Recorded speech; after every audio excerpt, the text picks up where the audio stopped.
Hello, Brian here again. This is going to be a little review of the Smith & Wesson Homeland Security series. This is a little pocket knife.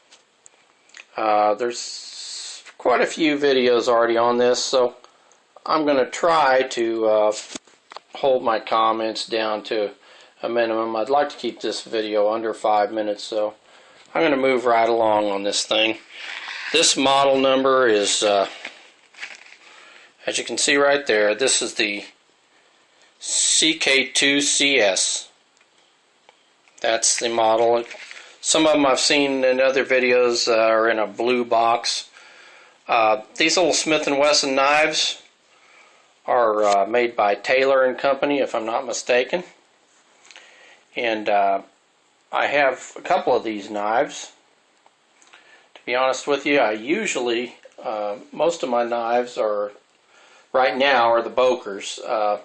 I'm getting ready to buy a couple SOGs, give them a try, but I'll tell you what, I started out collecting with the lower price points, and I'm going to tell you, just in a general comment, I'm amazed at the quality of knife you can get for a little bit of money. About the only thing they don't have is, of course, because they're such beefy knives, the only thing you're sacrificing really is weight. So if you can deal with the weight, but if you want something sturdy that's, you know, something that's actually you could use instead of a fixed blade if you had to, kind of a trade-off with the fixed blade, but you want something strong. These are pretty good. This Taylor & Company knives are pretty nice knives. I do like the Boker, but I also like these. This is a very hefty knife. It weighs at least 8 ounces, I'd say. Pocket clip right here. It's got a nice pocket clip. Says Smith & Wesson on it.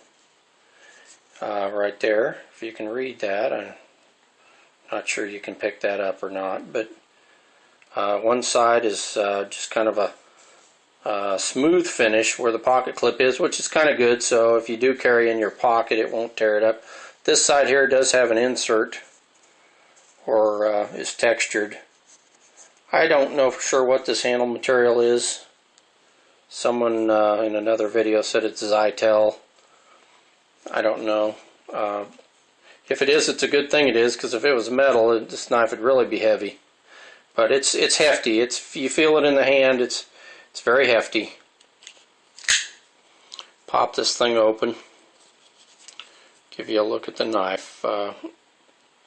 There she is, right there.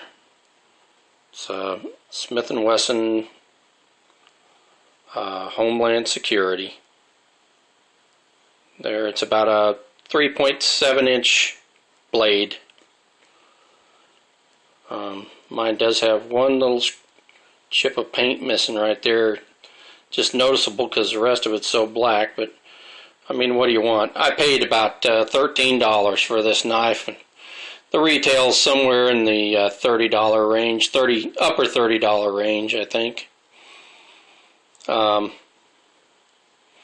I've heard another video, somebody said it was $40-something, but I think that's a little high for what they're actually charging. But it's got the real cool urban camo. Looks like probably a titanium powder coat on there, which helps your knife not rust and stuff. And it's actually probably, it makes the knife pretty smooth, so it would help in some cutting tasks until it wears off. It would help you get through thick stuff. It would, because it is pretty smooth. It's got a similar pattern even to the Boker blade. It's kind of a drop clip, a modified clip point. It's well, actually you might even call it a spear point, but you can see up in the blade here, this is real thick. So this is a very strong blade. It's thick all the way down to here, so, and even down to the point. So that blade actually should be pretty darn stout. It's relatively sharp. And that's what she looks like. The jimping is non-existent, but you do have a pretty thick notch here. So your thumb has a good notch. You can't really go forward on that.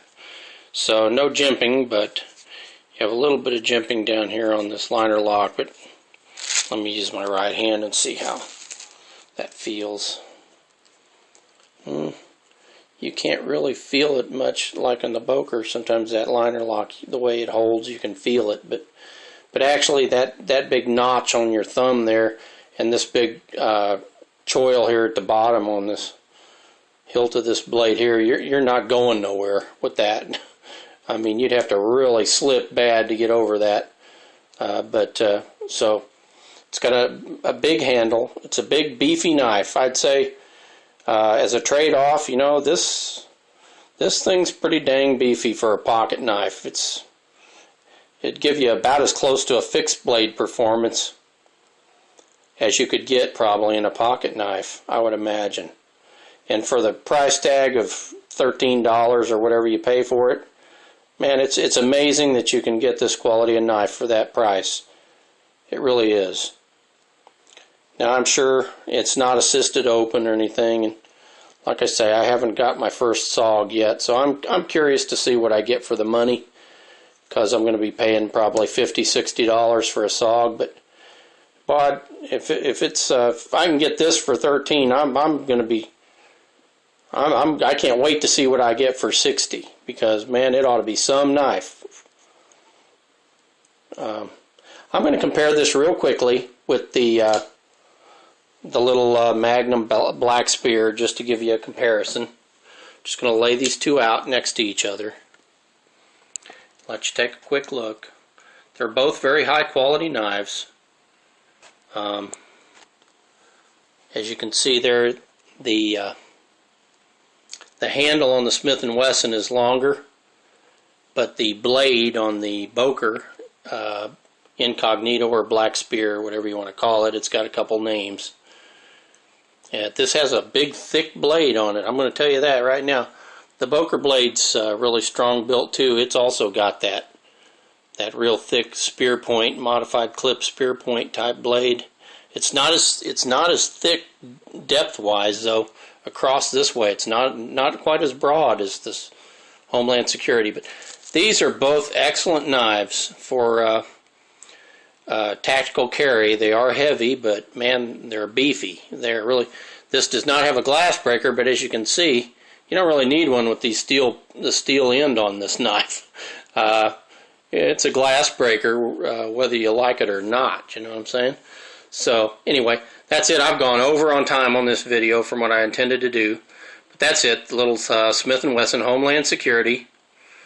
If you can pick that up for 13 bucks, I don't see how you could go wrong in doing so. It's well worth that money for sure. Situation may come down the road, and food and water could get scarce if that ever happened. You know, a zombie apocalypse. I'll bet you could probably trade a knife like this, a little $13 knife like this, for some food and water. It might even be worth more than money. Or gold. I don't think I can eat gold either, but you know, you might be able to trade this almost like currency. Anyway, y'all have a nice day, and thanks for watching.